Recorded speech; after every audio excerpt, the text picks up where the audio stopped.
नमस्कार, मैं हूं विवेक पाल और नव भारत टाइम्स पर आपका बहुत बहुत स्वागत है।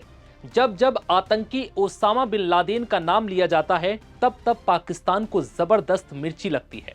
देश चाहे कोई भी हो, लेकिन अगर ओसामा बिन लादेन का नाम सामने आ जाए तो पाकिस्तान के कलेजे में मानो आग सी लग जाती है। ऐसा ही कुछ एक बार फिर हुआ जब इजराइल ने यूएनएससी में आतंकी ओसामा बिन लादेन का जिक्र किया तो पाकिस्तान बुरी तरह से बौखला गया। पाकिस्तान और इजराइल के बीच ये ताजा विवाद यूनाइटेड नेशन सिक्योरिटी काउंसिल से शुरू हुआ है। पाकिस्तान और इजराइल के प्रतिनिधियों के बीच यूएनएससी में तीखी नोकझोंक देखने को मिली। मामले ने उस वक्त तूल पकड़ा जब इजराइल ने कतर की राजधानी दोहा में किए गए अपने हमले का बचाव किया और अपनी कार्रवाई को सही ठहराने के लिए पाकिस्तान में अमेरिका के उस हमले का उदाहरण दिया जिसमें आतंकी ओसामा बिन लादेन को मारा गया था। जैसे ही इजरायली दूत ने लादेन का नाम लिया तो पाकिस्तान बुरी तरह से झल्ला गया। दरअसल इजराइल ने दुनिया के सबसे खतरनाक आतंकी रहे ओसामा बिन लादेन का नाम लेकर पाकिस्तान की कमजोर नस को जोर से दबाने का काम किया है, जिससे पाकिस्तान बौखलाया हुआ है।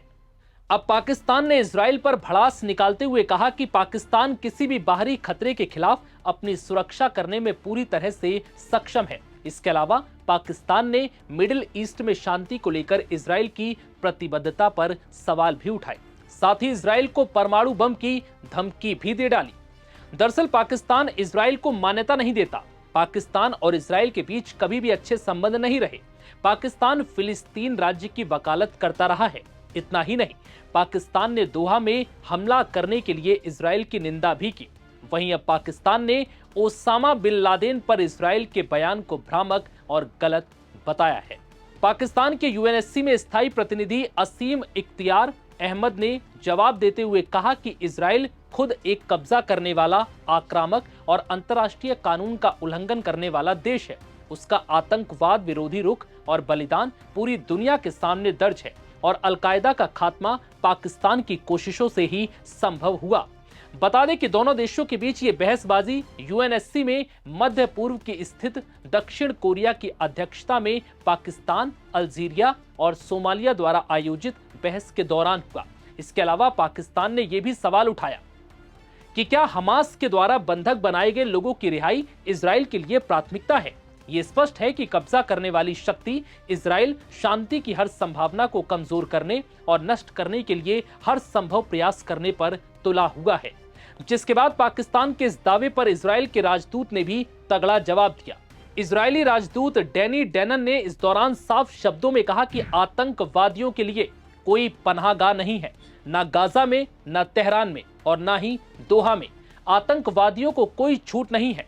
इतिहास आतंकियों के सहयोगियों के प्रति कभी दयालु नहीं होगा।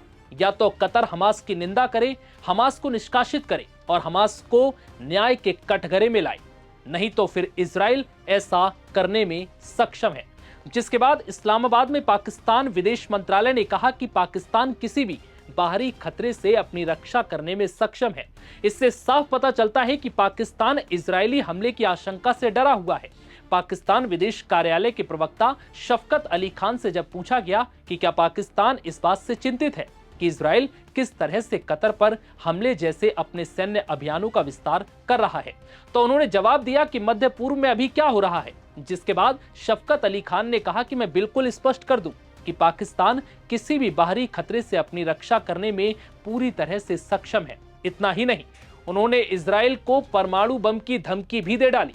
उन्होंने कहा कि पाकिस्तान एक जिम्मेदार परमाणु शक्ति संपन्न देश है और क्षेत्रीय शांति एवं स्थिरता का समर्थक बना हुआ है, लेकिन पाकिस्तान की संप्रभुता और क्षेत्रीय अखंडता के लिए किसी भी दुस्साहस या खतरे का कड़ा जवाब दिया जाएगा। फिलहाल इस वीडियो में इतना ही। इजाजत दीजिए। नमस्कार।